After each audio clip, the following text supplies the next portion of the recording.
Brand new to the 2024 race, Republican Senator Tim Scott of South Carolina. Senator Scott made it official with paperwork today. Sources say we're going to see the same next week from Florida Governor Ron DeSantis. He is reportedly telling donors that he is the only Republican who can actually win. Joining us now, Democratic strategist Karen Finney and Republican strategist Alice Stewart. Thanks so much for being here. Really appreciate it. Alice, let me start with you since you're the Republican. Senator Scott entering the race with an optimistic message, a lot of charisma, and $22 million. Is this a possibility? Do you see a lane for him? There is a lane. It is a very narrow lane, but there is a lane for someone beside Trump and DeSantis. We've got a lot of time between now and the Iowa caucus and certainly the nomination process. Look, Tim Scott has all those things in his favor. As you're talking about, the money is awesome. He's got a tremendous war chest. But his optimism is great. His kill 'em with kindness personality is going to be extremely beneficial on the campaign trail and in his ability to do retail politics. But he is liked in his state. He is respected here on Capitol Hill. And one of the things he has is ace in the hole as he goes into Iowa. He has a really good relationship with Senator Joni Ernst, and she is working him around the powers that be in the state of Iowa, which is extremely critical. And getting a first good step out in Iowa is really key to him. But, you know, the good thing is what he is doing, he's not really beating up on Republicans right now. He's showing a contrast with the Democrats and what he sees as the party of victimhood and division. And I think he's got a good opportunity because of his ability to engage in retail politics. So Florida Governor DeSantis, we are told, will announce his candidacy next week. Here is what he had to say in first in the nation primary state, New Hampshire, earlier today.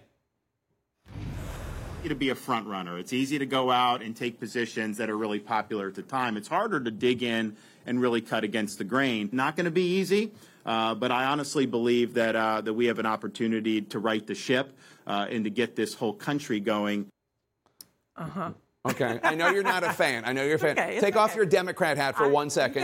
Just As a political analyst, he has a message that one could say, like, he's in there actually doing stuff. Yeah.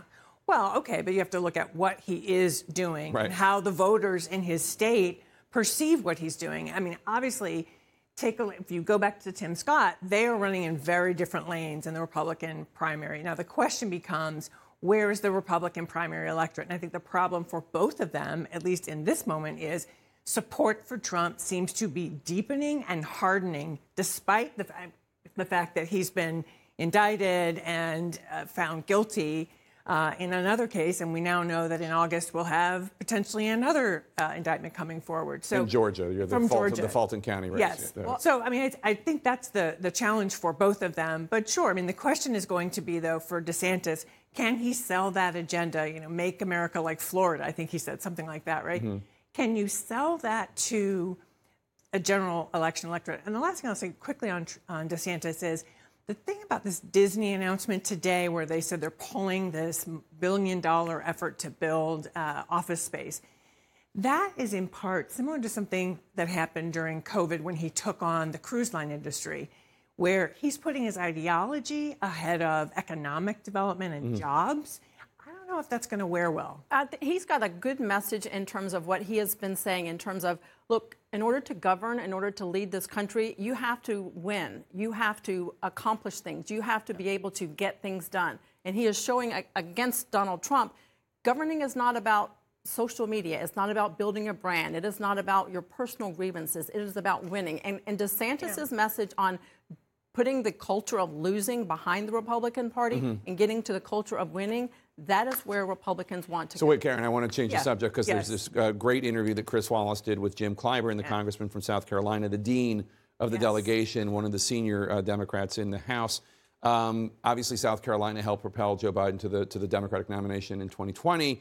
And Clyburn, as is his wont, was pretty candid with Chris Wallace when talking about why Biden doesn't necessarily want Iowa or New Hampshire to be the first races in the Democratic contest, why he wants South Carolina. Take a look. I don't think you're stacking the deck. I think you're avoiding embarrassment.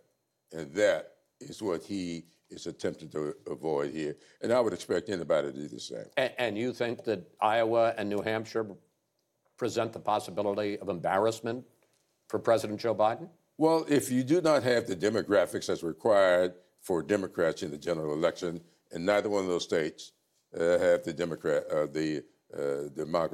demographics that are favorable to Democrats in the general.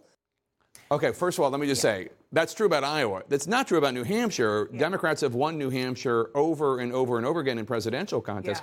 But more importantly, I mean, Clyburn is saying, yeah, we didn't want to risk Joe Biden losing or having an embarrassing win in Iowa and New Hampshire. I actually take a different view of what he said, having been in this since 2005 when we first moved South Carolina and Nevada up. The whole goal, remember, after 2004 with John Kerry's loss was we have to have our candidates competing in more diverse electorates to show their strength. We saw that in 2016. One of the advantages that Hillary had, she did not as well early on, but then grew strength from South Carolina and Nevada and showed that she could win a diverse electorate, which as a Democrat, you have to do. I think that's part of what he was trying to say in the second part of his answer, that it's about demographics.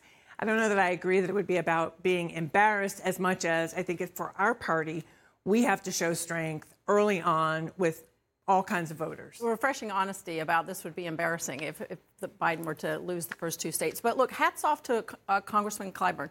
His endorsement for Biden was invaluable. And if he is able to use that as an opportunity to move South Carolina up further in the primary process, good for him. But it also sort of indicates that his endorsement was more transactional as opposed to ideological. But if he can do that, good for South Carolina. We got to go there. But great stuff. Thank you so much, guys.